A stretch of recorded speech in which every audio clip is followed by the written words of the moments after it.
জামায়াত ইসলামের একজন দায়িত্বশীল বলেছিলেন যে এই দেশের অনেক বড় মুফতিরা, এদেশের বড় বড় মুফতি, এদেশের বড় বড় পীর ইসলামী আন্দোলন বুঝে নয়, তার বিরোধিতা করে, কিন্তু শ্রমিকেরা কোরআনের আইন বুঝেছে, ইসলামের আইন তারা বুঝেছে।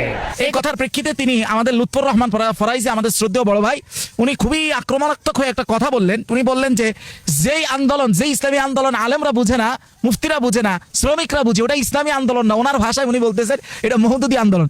আচ্ছা, এই যে কটাক্ষ করলেন, অথচ আমার এই শ্রদ্ধেয় ভাইয়ের মাথার মধ্যে এতটুকু আসলে বিষয় সংরক্ষিত নেই, অথবা থাকলেও তার সামনে উপস্থিত নেই। ভাই, মানুষ যখন আক্রমণাত্মক হয় তখন তার হিতাহিত জ্ঞানের বাইরে গিয়েই হয়। আর এই আমি যে তথ্যগুলো এখন দিব, এটার জন্য হিতাহিত জ্ঞান খুবই জরুরি। যেমনটা আমি হিতাহিত জ্ঞানের মধ্যে আসি, হয়তো তিনি ছিলেন না, না থাকাটাই এতে আমাদের দাওয়াতি সিলসিলাগত আমাদের স্বভাবটা এই ধরনের। যাই হোক, দেখেন সালাউদ্দিন আইয়ুবী যিনি এই বাইতুল মাকদাসকে পুনরুদ্ধার করেছিলেন, একজন বড় আলেম ছিলেন না, কিন্তু ওই সময় কি বড় মুফতি, বড় আলেম তারা উপস্থিত ছিলেন না? ছিলেন, কিন্তু তাদের দ্বারা সে আন্দোলনটা হয় নাই। সে আন্দোলনের মোড় তারা ওইভাবে বুঝে নাই যেভাবে সালাউদ্দিন আইয়ুবী বুঝেছিলেন। ইতিহাস আরো সাক্ষী, মোহাম্মদ বিন কাসেম ভারত উপমহাদেশ তিনি খুব অল্প বয়সে সিন্ধু জয় করেন।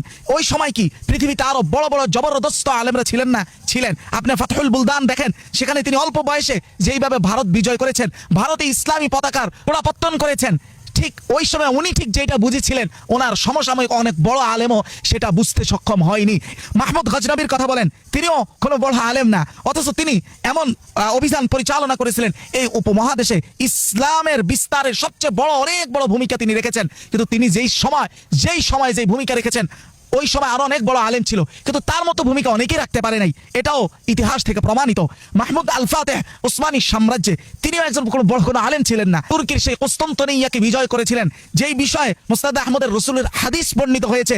রাসূল বলেন, লাতুফতাহান্নাল কুস্তন্তনিয়া, একদিন এই কুস্তন্তনিয়া এই জায়গাটা একদিন বিজয় হবে। ফালা নি'মাল আমিরু আমিরুহা ওয়ালা নি'মাল জাইশু যালিকাল জাইশ।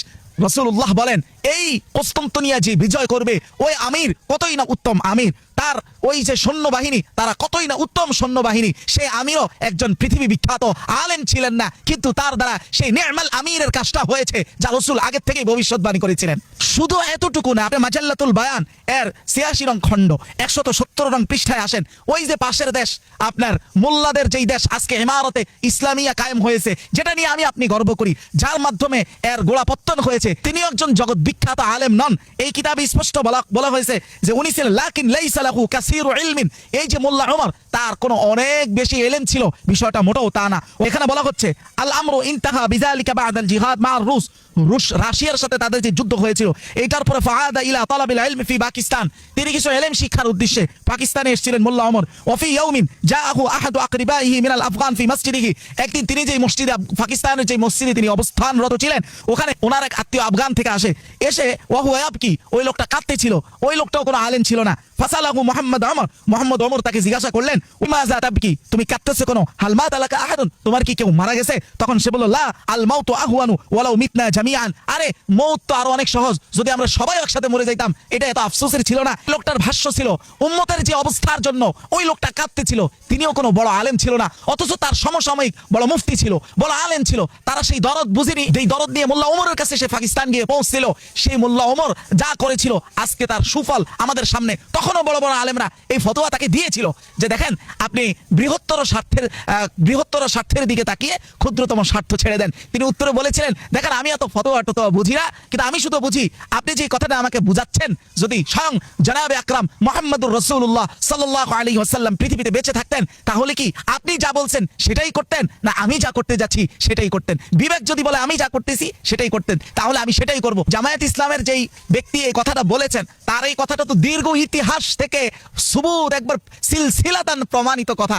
ওটাকে নিয়ে রাগ করে একেবারে কটাক্ষ করা আসলে এটা আমাদের ভালো মনের পরিচয় না। বরং আমি বলবো, আমাদের অবস্থা তো ইতিহাসের সবচেয়ে শোচনীয় অবস্থা, যেখানে আলেম হয়ে আলেমকে গালি দেয়, আশ্রয় চায় সেকুলারের কাছে। আলেমরাই বলে, আলেমদের একটা ইসলামিক দল বলে, আরেকটা ইসলামিক দল ইসলাম ধ্বংস করে ফেলবে, এজন্য আশ্রয় চায় কার কাছে? সেকুলারের কাছে। আজকের আমাদের বড়দের অবস্থা তো অনেকটা এরকম। ধরেন আমরা অনেক সময় যখন মুরগি পালতাম, গ্রামে অনেকগুলো মুরগি পালতাম, তখন দু একটা মুরগি এমন থাকতো যে সবগুলোকে ঠোকরায় বা সবগুলোকে ধ্বংসন করে। এখন আপনি বাকি মুরগিগুলোকে এটার থেকে বাঁচানোর জন্য আশ্রয় চাচ্ছেন শিয়ালের কাছে। যেই শিয়াল ছোট মুরগিকে তো আশ্রয় দিবেই না, ছোটটাও খাবে বড়টাও খাবে। ঠিক ওই জায়গায় থেকে এতটা রাগান্বিত হয়ে ট্রল করার আসলে কিছু নাই। আমরা নিজেরাই অলরেডি একটা ট্রলের বস্তুতে রূপান্তর হয়ে আছি।